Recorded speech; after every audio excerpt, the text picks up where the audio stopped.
ఖమ్మం నగర శివార్లలో భూదాన్ భూముల్లో ఇళ్లను అధికారులు కూల్చేస్తున్నారు. ఉదయం నుంచి పోలీసులు, రెవెన్యూ, ఇతర శాఖల ఆధ్వర్యంలో కూల్చివేతలు కొనసాగుతూనే ఉన్నాయి. ఉన్న ఫలంగా ఇళ్లు కూల్చితే ఎక్కడికి వెళ్లాలి అంటూ ఆ బాధితులు ఆవేదన వ్యక్తం చేస్తున్నారు. 8 ఏళ్ల క్రితం గృహాలను నిర్మించుకున్నప్పుడు లేని తప్పు ఇప్పుడెందుకు వచ్చిందంటూ ప్రశ్నిస్తున్నారు. తమ జీవితాలను అన్యాయం చేస్తున్నారంటూ భూదాన్ భూముల బాధితుల నుంచి మరింత సమాచారాన్ని మా ఖమ్మం జిల్లా ప్రతినిధి రజనీకాంత్ అందిస్తారు. ఖమ్మం పట్టణ శివారు వెలుగుమట్ల రెవెన్యూ ప్రాంతంలో భూదాన్ భూములు సుమారు 67 ఎకరాల 5.5 ఎకరాలు ఉంటుంది. దీనికి సంబంధించి 67.5 గుంటల భూములో ఉన్న సంబంధించి దీనికి సంబంధించి 31 ఎకరాల్లో మాత్రానికి భూదాన్ ట్రస్ట్ బోర్డు అంటే తెలంగాణ ఏర్పడటానికి ముందు ఆంధ్రప్రదేశ్ భూదాన్ ట్రస్ట్ బోర్డు గ్రామీణ పేదల సంఘం దాదాపు 31 ఎకరాల్లో మాత్రం గుడిసెలు వేసుకొని జీవనం సాగించేందుకు మాత్రం పర్మిషన్ ఇచ్చింది.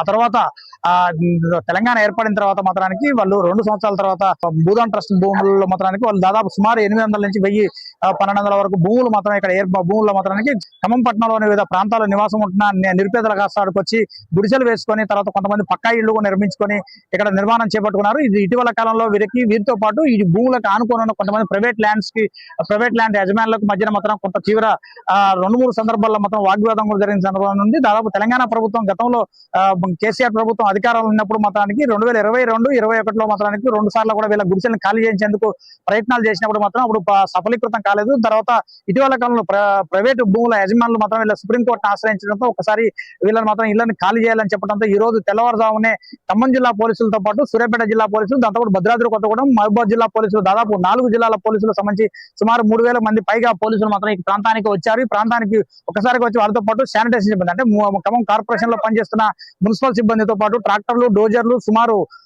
పోలీస్ సిబ్బందితో పాటు రెవెన్యూ సిబ్బంది, దాంతో పాటు ఆర్టీఓ ఆఫీసర్ అంటే పోలీస్ డిపార్ట్మెంట్, ఫారెస్ట్ డిపార్ట్మెంట్ సంబంధించిన మొత్తం ఖమ్మం జిల్లాలో పనిచేస్తున్న వివిధ వర్గాల ఆఫీసర్లు అన్ని వర్గాల నుంచి రెవెన్యూ స్టాఫ్ ను కూడా పూర్తిగా ఇక్కడికి మోహరించి మొత్తం పూర్తిగా ఇళ్లను కూడా మనం విజువల్స్ లో స్పష్టంగా చూడొచ్చు.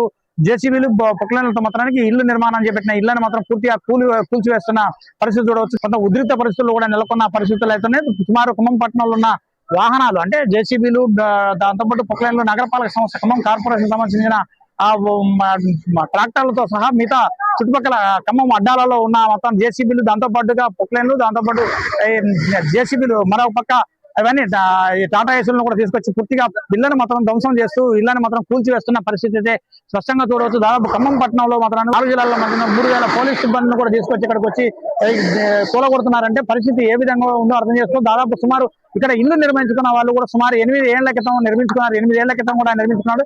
ఈ 8 ఏళ్ల కాలంలో ఈ ప్రభుత్వాలు గతంలో ఉన్న కేసీఆర్ ప్రభుత్వం కావచ్చు, ఇప్పుడు ప్రస్తుతం ఉన్న రేవంత్ రెడ్డి సర్కార్ కావచ్చు, ఇప్పటి వరకు దానిపై విషయాలు మాత్రానికి ఇల్లు అక్రమం అని ఏ రోజు కూడా తేల్చినప్పటికీ మాత్రానికి ఈ రోజు మాత్రం తాజాగా వీళ్ళు ఈ అక్రమం అని తేల్చు మాత్రం గతంలో ఉన్న తహసీల్దార్లు కూడా ఖమ్మం పట్టణానికి ఆనుకున్న ఖమ్మం తహసీల్దార్ కావచ్చు, ఖమ్మం ఇదంతా ఈ ప్రాంతం మొత్తం వెలుగుమట్ల రెవెన్యూ ఈ ప్రాంతం మొత్తం కూడా సుమారు ఈ వెలుగుమట్ల భూదాన భూములు వెలుగుమట్లలో ఉన్న భూదాన భూములు ఇల్లు నిర్మాణం చేపట్టిన ప్రజలకు సంబంధించి ఈ ఇల్లు మొత్తాన్ని పూర్తిగా ఖమ్మం కలెక్టరేట్ కి 200 మీటర్ల దూరంలో ఉంటే మాత్రం గమనార్హం అని చెప్పవచ్చు. ఈ రెండింటిని కూడా ఈ రోజు తెల్లారుజాము నుంచి మాత్రం ఇళ్లను మొత్తం కూల్చివేస్తున్నారు. మరోపక్క అడ్డుకునేందుకు ప్రయత్నించిన స్థానికులను కూడా అరెస్ట్ చేసి వివిధ పోలీస్ స్టేషన్లకు కూడా తరలించిన పరిస్థితి కూడా ఇక్కడ కూడా గతంలోనే ఈ భూదాన భూముల్లో నిర్మాణాలు చేపట్టుకున్న ఇళ్లకు మాత్రానికి విద్యుత్ సౌకర్యం, దాంతో పాటుగా తాగునీటి సౌకర్యం, మంచినీటి సౌకర్యం, దాంతో పాటుగా పిహెచ్సిఎల్ని కూడా వైద్యం సంబంధించిన పిహెచ్సిఎల్ని కూడా ఏర్పాటు చేయాలని మాత్రం హైకోర్టు ఆర్డర్లు ఉన్నప్పుడు మాత్రం ఈసారి సుప్రీంకోర్టు ఇచ్చిన